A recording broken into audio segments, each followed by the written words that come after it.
Tengku Syah Kuala, Mufti Besar Aceh Darussalam. Tengku Syah Kuala adalah salah satu cendekiawan yang jasa-jasanya sangat berpengaruh bagi Aceh Darussalam maupun dunia. Ia hidup di salah satu periode paling gemilang dari kejayaan Kesultanan Aceh Darussalam. Periode di mana banyak peradaban lahir dan tumbuh di wilayah tersebut. Biografi Tengku Syah Kuala.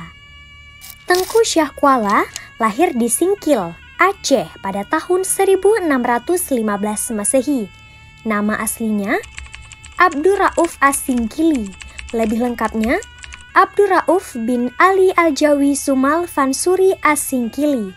Tapi masyarakat Aceh lebih mengenalnya dengan nama Tengku Syah Kuala.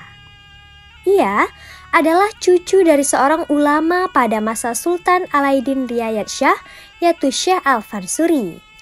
Syekh Al-Fansuri memiliki dua putra, yaitu Ali Al-Fansuri dan Hamzah Al-Fansuri. Keduanya adalah cendekiawan Islam pada masanya. Syekh Ali Fansuri dikaruniai seorang putra. Anaknya ini yang sekarang kita kenal dengan nama Tengku Syah Kuala. Dalam kata lain, Tengku Syah Kuala adalah keponakan dari Hamzah Al-Fansuri. Sepertinya yang kita tahu, Hamzah Al-Fansuri sendiri adalah cendekiawan, penyair, dan ulama yang termasyhur yang karya-karyanya dikenal oleh masyarakat dunia, khususnya bagi masyarakat di Semenanjung Melayu. Tengku Syah Kuala diyakini memiliki keturunan dari Persia melalui ayahnya yaitu Ali Fansuri dan kakeknya Syekh Al-Fansuri yang diyakini sebagai keturunan dari pendatang Persia yang datang ke Aceh pada masa Kesultanan Samudra Pasai. Sementara itu, ibundanya berasal dari Barus, sebuah kota kecil yang kini secara administratif berada di wilayah Tapanuli Tengah, Sumatera Utara, di pantai barat yang berbatasan langsung dengan Singkil, Aceh, yang saat itu merupakan wilayah dari Kesultanan Aceh Darussalam. Perjalanan intelektual Tengku Syah Kuala. Lahir dari keluarga cendekiawan, Tengku Syah Kuala sudah belajar mengenai Islam dari keluarganya sejak kecil. Pada awal masa muda, ia disebut sudah belajar dari ayahnya sendiri, Ali Al-Fansuri. Ia kemudian juga disebutkan sempat belajar pada pamannya, Hamzah Al-Fansuri di Aceh Darussalam. Namun, itu hanya awal dari perjalanan panjang intelektualnya. Ia mengunjungi banyak negara pusat peradaban Islam untuk belajar Islam dari cendekiawan-cendekiawan Islam dunia. Pada tahun 1642, Tengku Syah Kuala berangkat ke tanah Arab untuk menunaikan ibadah haji sekaligus meneruskan pengembaraan intelektualnya. Usai menunaikan ibadahnya saat itu, dia menetap di Mekah untuk berguru pada Badruddin Al-Lahuri, Abdullah Al-Lahuri, dan Ali bin Abdul Qadir At-Tabari. Selepas dari Mekah, ia juga belajar ke Madinah untuk menimba ilmu dari Ibrahim Al-Qurani dan Ahmad Al-Quraisy. Nama terakhir adalah salah satu guru paling berpengaruh bagi Tengku Syah Kuala. Ia memperoleh gelar Khalifah Tarekat Syattariyah dan Qadiriyah darinya.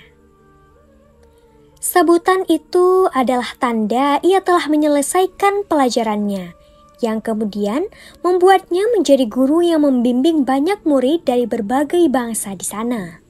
Selain itu, ia juga disebut pernah menuntut ilmunya di Duha, sebuah kota di pesisir Teluk Persia. Di sana, ia bertemu dengan gurunya Abdul Qadir Al-Maurir. Ia juga diriwayatkan pernah pergi ke Yaman untuk menimba ilmu di dua lembaga pendidikan terpenting saat itu, Bait Al-Faqih dan Zabid. Kembali ke tanah Aceh dan membuka lembaga pendidikan. Setelah melakukan perjalanan intelektual yang panjang, sekitar 19 tahun, Tengku Syahkuala kembali ke Aceh Darussalam. Disebutkan ia kembali pada tahun 1662. Saat itu, Kesultanan Aceh Darussalam sedang dipimpin Sultanan Safiatuddin Syah yang berkuasa sejak tahun 1641 setelah suaminya, Sultan Iskandar Sani, dinyatakan wafat.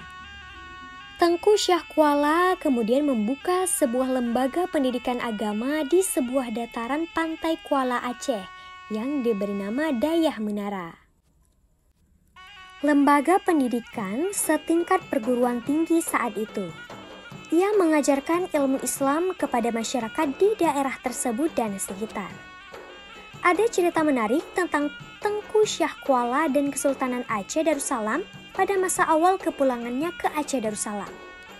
Pada tahun 1665, ia diundang untuk menyampaikan dakwah pada perayaan Maulid Nabi Muhammad SAW di Istana Daruddonya, Istana Kesultanan Aceh Darussalam.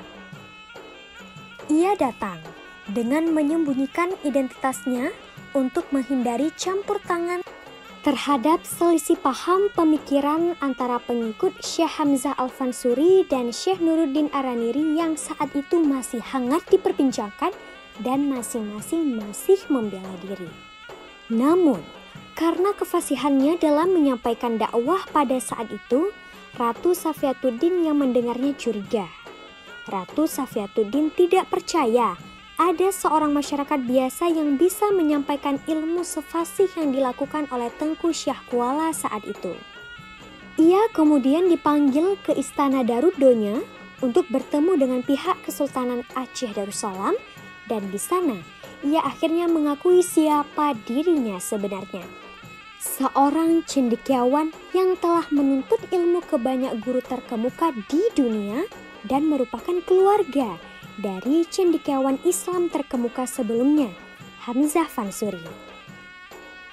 Setelah pihak kesultanan mengetahui siapa sebenarnya dirinya, ia meminta izin untuk pulang ke kampung halamannya untuk berziarah ke makam orang tuanya dan pamannya di Aceh Singkil.